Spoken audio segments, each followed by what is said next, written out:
थोडंसं थांबवते, कारण साताऱ्याचे उमेदवार ज्यांना आता नुकतीच उमेदवारी जाहीर झाली आहे ते शशिकांत शिंदे सुद्धा आपल्या सोबत आहेत। शशिकांतजी नमस्कार, स्वागत आपलं आणि अभिनंदन उमेदवारीबद्दल। पहिली प्रतिक्रिया।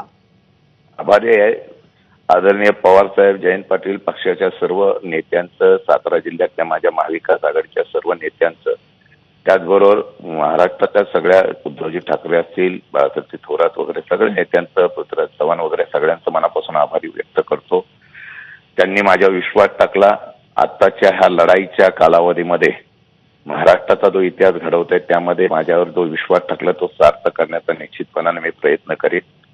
पवार साहेबांच्याकडे जेव्हा चर्चा झाली तेव्हा मी सांगितलं होतं की आपण चव्हाण साहेबांचा हा जिल्हा आहे, पवार साहेबांचा जिल्हा आहे आणि छत्रपती शिवाजी महाराज, शाहू फुले आंबेडकरांचा हा जिल्हा त्यांचा असलेलं हे पुरोगामी विचार जर टिकवायचा असेल तर आपण मला जबाबदारी दिली तर मी लढण्यासाठी तयार होईल, अशा प्रकारचा विश्वास दाखवला होता। तो पक्षाने माझ्यावर दाखवलेला आहे। मी तो निश्चितपणाने तो साध्य करण्याचा आणि यश मिळवण्याचा प्रयत्न करेन।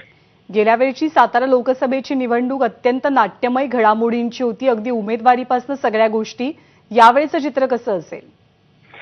नाही, मी आपल्याला सांगू इच्छितो की ज्यावेळेला ह्या चर्चा झाल्या, आपण बघितलं असेल की महाराष्ट्रामध्ये ज्यावेळेला पक्ष बदलणे, गद्दारी वगैरे ह्याला फार मोठा पूर्वीचा इतिहास बघितला तर कधी स्थान दिलेलं नाही।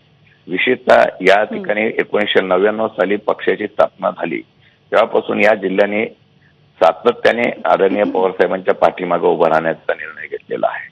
आपल्याला कल्पना असेल, पावसातली सभा साताराची झाली आणि महाराष्ट्राच्या राजकारणाची समीकरणच बदलली गेली। ठीक आहे, माझ्यासारखाचा अपवाद झाला त्याच्या मी काही बोलणार नाही, परंतु एक आहे की आज लढाईची वेळ ज्या वेळेला आहे त्यावेळेला सातारा जिल्ह्यातल्या असलेल्या नवीन एक लोकप्रतिनिधी म्हणून, खासदार म्हणून जावा अशा प्रकारचा विश्वास टाकलेला आहे। साताऱ्याच्या असलेल्या सर्वसामान्य जनतेचे, तरुणांचे अनेक प्रश्न आहेत आणि मी सातत्याने अभ्यासू म्हणून या ठिकाणी विधानसभा, विधान परिषद असेल किंवा ज्या जबाबदारी पडल्या त्यामध्ये चांगल्या प्रकारचं काम करून जनतेच्या प्रश्नासाठी आवाज उठवत आलेलो आहे।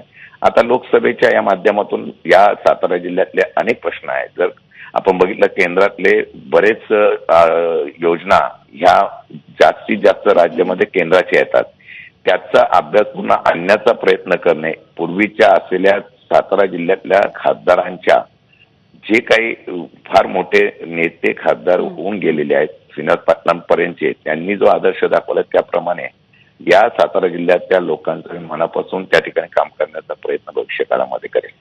शशिकांतजी आभार आपले। आपण एबीपी माझाशी सविस्तर संवाद साधला त्याबद्दल।